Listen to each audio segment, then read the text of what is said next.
Hey, this is Ralph, and in this video I'd like to go over how we can use Microsoft Word to kind of create or at least closely mimic a sales flyer for some real estate for a house. So in Blackboard, under our Week 5 topic folder, we have a participation activity where I give you a hyperlink. I'm opening this up in a separate browser window. Let me bring this over though. That looks kind of like this, and in this folder basically it's got some pictures of some people and stuff like that. They're all kind of sharply dressed, and it's also got a few pictures of various kind of real estate flyers. And it doesn't really matter to me which one you kind of mess around with. I just want you to kind of practice, experiment with different features in Word that you could use to create for instance, a sales flyer. Actually, I might actually try this one here. And our goal isn't to match it 100%, but I would like to see that you looked at one of the sales flyers here and you really tried it. Here, I can show you. Here's another one. This one's a little bit more sharper looking, or I guess more straight and stuff like that. This one doesn't look too bad. You could do a little shadow effect here, something like that. I don't care like about the font. Oh, what font is this? Just try to find a font that you think looks similar, you know, kind of a scripty font, similar color, that kind of thing. Here's another one that uses some boxes. And it's got a large image, and then it's got a little group of images right over it. Actually, this one's kind of nice too. So, yeah, so it doesn't matter. So you have several choices. There's 1, 2, 3, 4. This one's pretty simple looking. This looks like it might be the easiest of the lot to try. And then I have a bunch of other features on there. So, yeah, I don't know. Maybe I'll try this one. And so I'm going to do a little bit of hunting around for some images, but I'd like to create a flyer that looks kind of like this. So I think what I'll do is I will download this image. Not really necessary to do that, but I just wanted to be able to open it in my image editor. So now I can close out of this. So I have this image open off to the side, and I'll keep bringing it over from time to time here during my video just to see how I'm doing this. And you could do this one along with me if you're watching this video. Or you could try one of the others. So I don't want you to worry. You know, participation activities, it's mostly just putting in the effort to accomplish the task, to show that you're engaged in the middle of the week on whatever we're doing.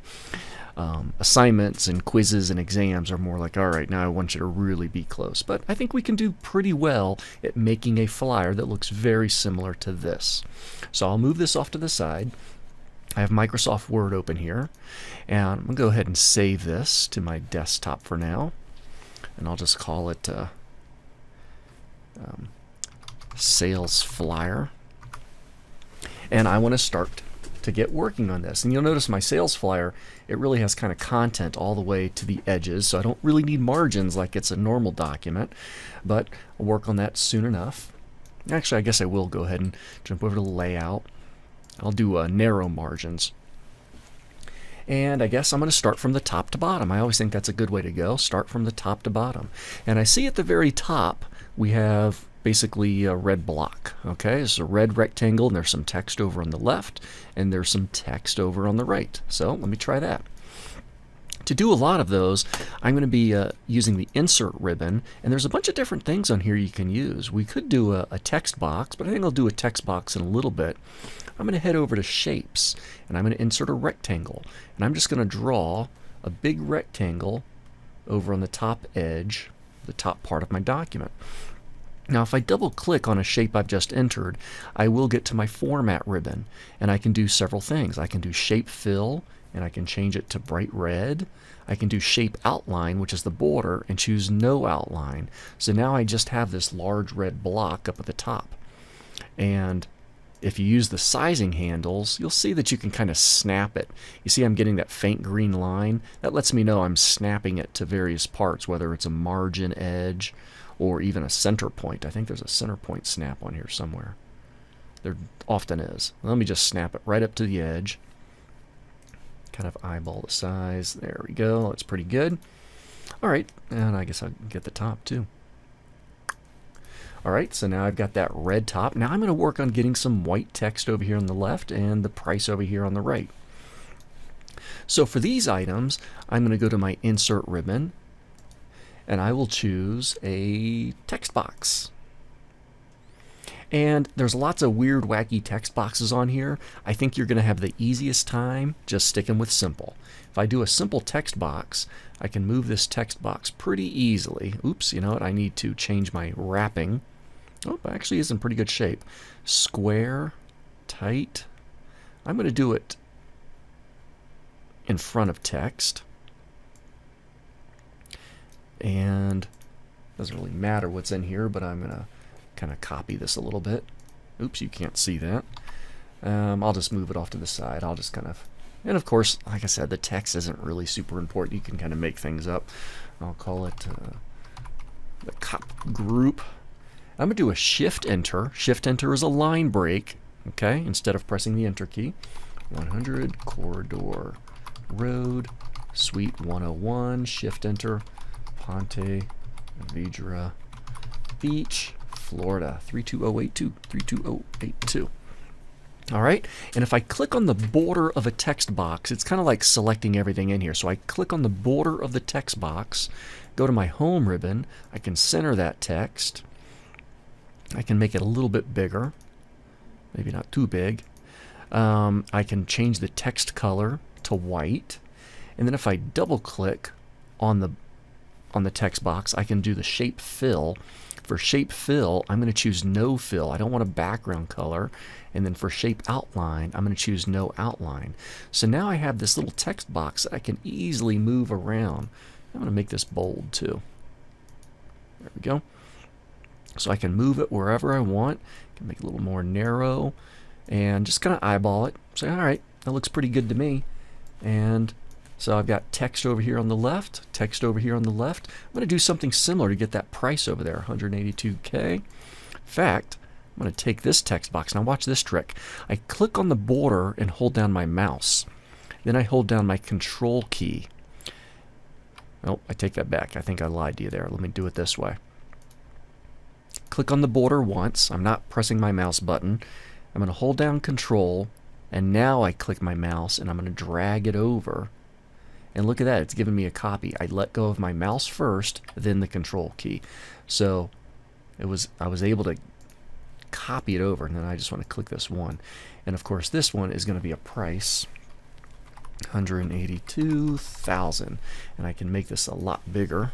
Click on the border, which is like selecting all, and I'll just make the font nice and chunky. Not that big. Getting a little carried away with myself here. And I'll just kind of size it so it looks like it's vertically centered in there at a good spot. There we go. So things are coming together. I'm starting to get the top part of this flyer taken care of. Since I've made some progress, I'm going to regularly press Control S to save. And make sure, oh, let me do this, Control S to save, to make sure that I'm always saving, so if my power goes out, I'm not going to lose anything. Okay, and I think what I'm going to do next is, what about this little weird logo here? Well, for something like this is going to be a pain in the ass to try to reproduce, so we're just going to experiment, okay? We'll just do something kind of similar. I just need a funky blue shape with some white text on it. Fortunately, I can head over to my Insert ribbon, Shapes, and they got a bunch of wacky shapes in here, and I'll just pick something that looks a little neat. There's a little ribbony looking thing, there's a curvy looking thing, a wave. I'll do the wave. And I'm just going to draw it, doesn't matter where I put it, right there on my document.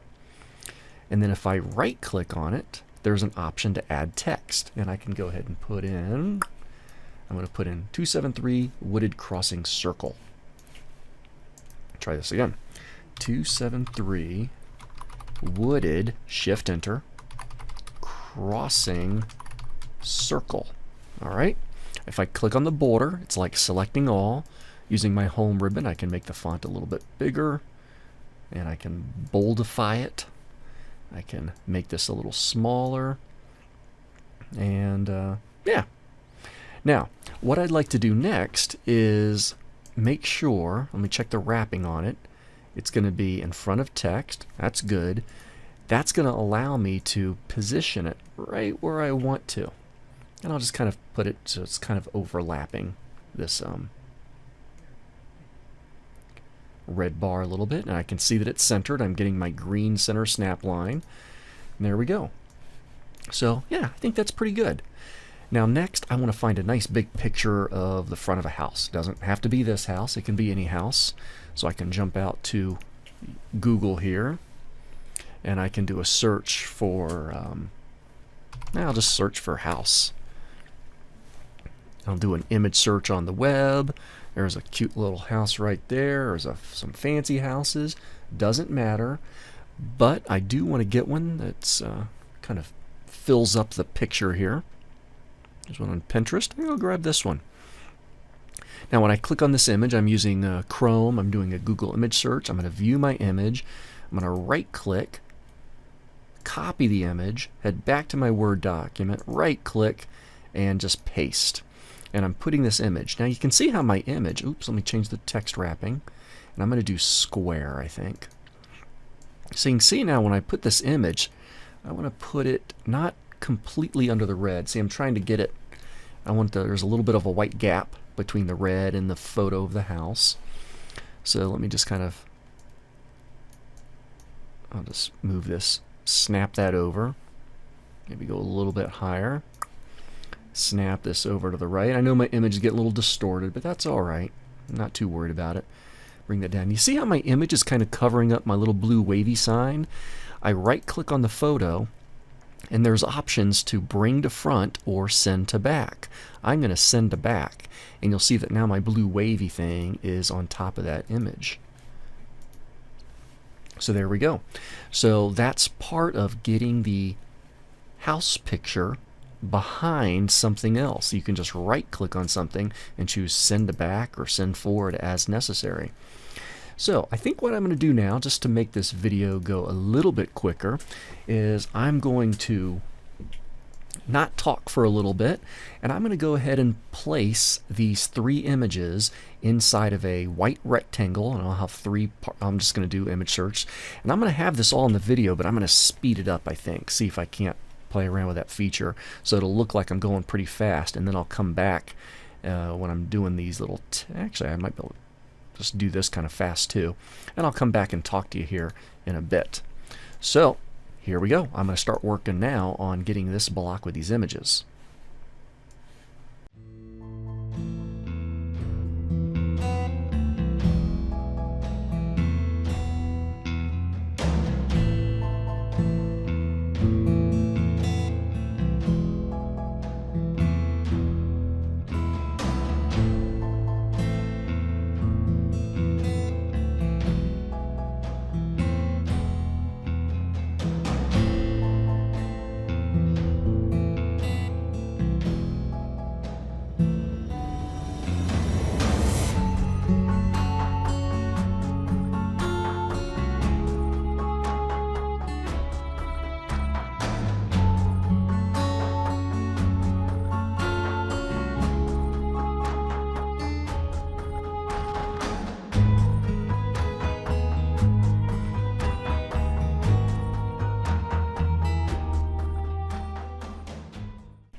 Okay, I'm back for a second. So I made this this shape here, this white rectangle, and I put 3 pictures on it, kind of side by side, just sized them kind of to fit, kind of like this example here. But I want to group these, so I'm going to click on the white container. You can see I got the little selector handles on the white box. I'm going to hold down my Shift key. I'm going to click on the first photo, then the second photo, and then the third photo. And now I can let go of my Shift key. Now what that did is it allowed me to select all 4 things at once. I held down my Shift key as I clicked on these 4 things. Now I can right click on any of them, and they have an option to group. And so now I can move this around as one unit, and I can kind of just eyeball it here and position it so that it's kind of part on top of that house picture. I drug it away a little bit, but close enough. So now I'm kind of mimicking this effect here where this little trio of photos is kind of partly on top of the house picture behind it. Okay, and now it's really the only thing left for me to do Let's see, can I size this better so you can see it here? I'm working on the bottom part of the image now. And it's basically just this text. I'm not too worried about this stuff here at the bottom. I'm going to do that, but it's the same technique as I did for basically up here at the top. So I'll probably just do a little speed filming there. And in fact, even for this stuff isn't so bad. But let's deal with this border. That could be kind of interesting. There's a little bit of text up there, but I think I'll do that after the fact. Let me do the one hard thing here with you. I'll do a text box with one border on one side. And let me do a Control S to save. It's been a while since I've saved. Insert, and I'm going to do a simple text box. Doesn't matter where it is when I start up here. It's already got a good text wrapping, it looks like. I'll put in some stuff here. Historic St. Augustine, the nation's oldest city. That's true. I had to learn that in elementary school. So, alright, so I click on that. I'll just make the font a little bit bigger and make it gray. Good enough. There is a logo for Remax. Let me go and grab a logo real quick.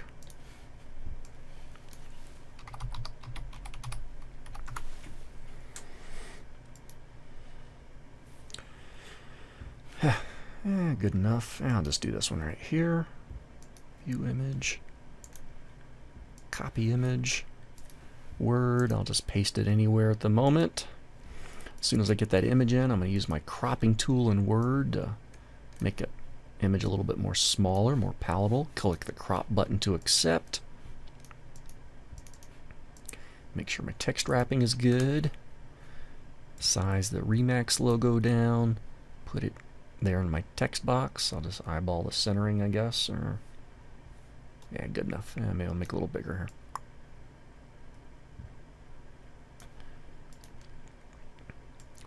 here. Oops, I gotta group these. Don't forget to group. Hold down my shift key, click on the logo, so my text box and my logo are together. Group, and now I can move it down as one unit, roughly to the left. Now if I double click on this text box, we can see it's got an outline on all four sides. I'm going to go to Shape Outline, and I'll choose No Outline, but I'd like to go back and customize it a little bit. Not with an outline, but with a border. So let me do this. I'm at my Format ribbon here, Picture Tools, and I think this will work for me. Let's go to Picture Border. Nope, it's still going to give me the full outline. Alright, let me head over to my Home ribbon. There's a border option right up here. I keep deselecting that. I'm going to go to the Border tool, Borders and Shading. Borders, and I just want, let's see, it's kind of a thickish blue border there. So I will choose a color that's a nice shade of blue. I'll get a reasonably thick. Choose just the right edge over here. Click OK. And that'll give me just a border along the right. So it's kind of like this. And I'll just kind of place it roughly where, oops, those aren't grouped anymore. It looks like, I'm not sure I've got, there's the thing that I've got grouped. I was clicking just on one. Okay, so I've got that there, and I think what I'll do is I will just go ahead and, since all this stuff seems a little bit easier, I will just turn off the sound and I'll speed up my recording and see how this goes.